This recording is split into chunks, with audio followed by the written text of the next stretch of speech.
అధ్యాయము. నేను కృపను గూర్చియు న్యాయమును గూర్చియు పాడేదను. యెహోవా నిన్ను కీర్తించెదను. నిర్దోషం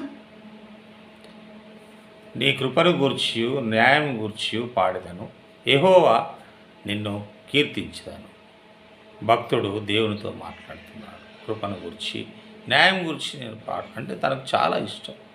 దేవుని కృప ఇష్టము, న్యాయంగా జీవించడం తనకిష్టం కాబట్టి దేవుని న్యాయాన్ని గురించి కూడా దేవుని కృపను గురించి నేను పాడెదను అంటూ మార్గమున వివేకముతో ప్రవర్తించెదను.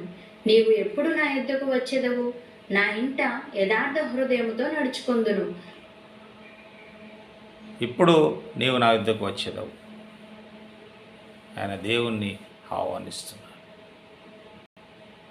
నిర్దోష మార్గమున నేను నడిచేదాను. నీవు నా ఇంటికి ఎప్పుడు వస్తావు ప్రభువా అని ఆయన మాట్లాడుతున్నాడు. కీర్తనల గ్రంథము 101వ అధ్యాయము. నేను కృపను గూర్చి న్యాయం గురించి పాడెదను.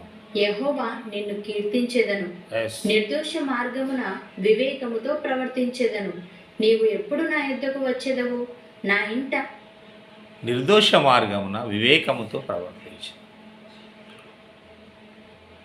వివేకముతో తెలివితో నిర్దోష మార్గమున దోషము ఏమీ లేని మార్గంలో నేను ప్రవర్తించిన వివేకంతో ప్రవర్తించిన నీవు ఎప్పుడు నా యుద్ధకు వచ్చేది? దేవుణ్ణి ఆహ్వానిస్తున్నాడు. దేవుణ్ణి వెల్కమ్ చేస్తున్నాడు. ఎప్పుడు నా యుద్ధకు వచ్చేది? నా ఇంట యథార్థ హృదయంతో నేను నడుచుకుందును. నా ఇంటిలో నేను యథార్థంగా ఉంటాను. అవును, మన ఇంటిలో ముందుగా మనం యథార్థ జీవితం కలిగి ఉంటాం. యథార్థ జీవితం కలిగి ఉండాలి. చూడండి, భక్తుని యొక్క ఇంత మంచి ఆయన ఆలోచన. Is welcoming God. నా యుద్ధకు ఎప్పుడు వస్తావు ప్రభా? నా గృహంలో ఎప్పుడు ఉంటావు ప్రభా? నా ఇంట్లో ఎప్పుడు ఉంటావు ప్రభా?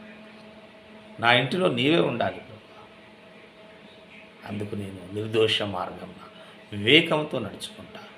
ఎప్పుడు నా యుద్ధకు వస్తావు? నా ఇంట్లో ఎప్పుడు ఉంటావు? నాతో ఎప్పుడు ఉంటావు? నా ఇంట నేను ముందుగా నా ఇంట యథార్థ. అవును, మన ఇంటిలో మనం యథార్థంగా ఉన్నప్పుడే దేవుడు మనకి ఇంటికి వస్తాడు. మన యథార్థత మన జీవితాలలో లేకపోతే, మన గృహాలలో లేకపోతే, మనము గృహ నిర్వాహకత్వంలో యథార్థంగా ఉండకపోతే దేవుడు రాడు. అందుకే అంటున్నాను, నా ఇంట నేను యథార్థ హృదయంతో నడుచుకుందును.